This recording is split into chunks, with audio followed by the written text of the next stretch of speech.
आप सभी लोगों का स्वागत है हमारे वीडियो में। और आप लोगों के हम एक छोटी सी देहाती नाच गीत सुनाओ थी। नना और जेठान और देवरान की नोक झोंक नाच गीत है। वैसे भी तो हमारे जेठान बहुत ही अच्छी है। जेठान के लिए गीत है।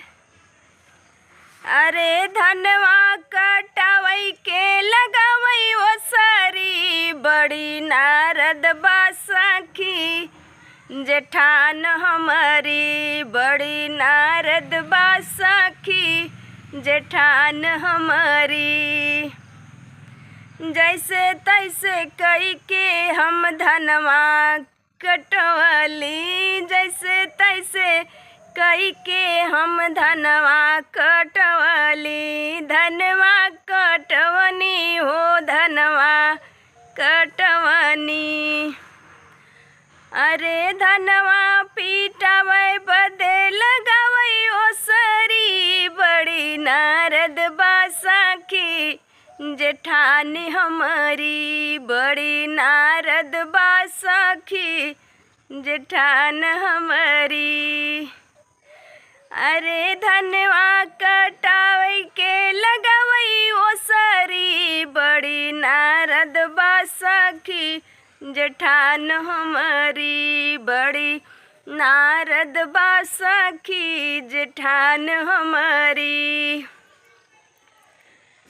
अरे जैसे तैसे कई के हम धनवा पीटवनी जैसे तैसे कई के हम धनवा पीटवनी धनवा पीटवनी हो धनवा पीटवनी।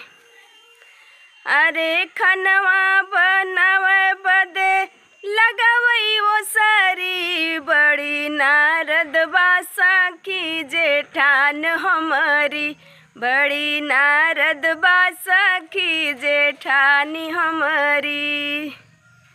अरे धनवा कटावई के लगावई ओ सारी बड़ी नारद बासखी जेठान हमारी बड़ी नारद बासखी जेठानी हमारी।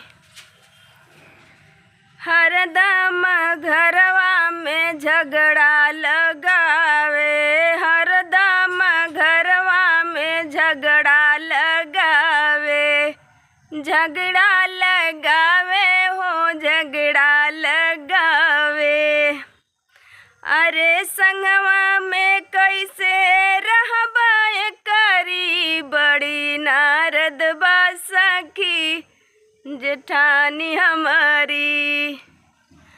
अरे संगवा में कैसे रहबे करी बड़ी नारद बासखी जेठानी हमारी बड़ी नारद बासखी जेठानी हमारी।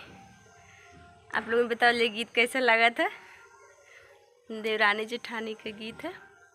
और ये हमार कोहड़ा अंधेरा भी होता है।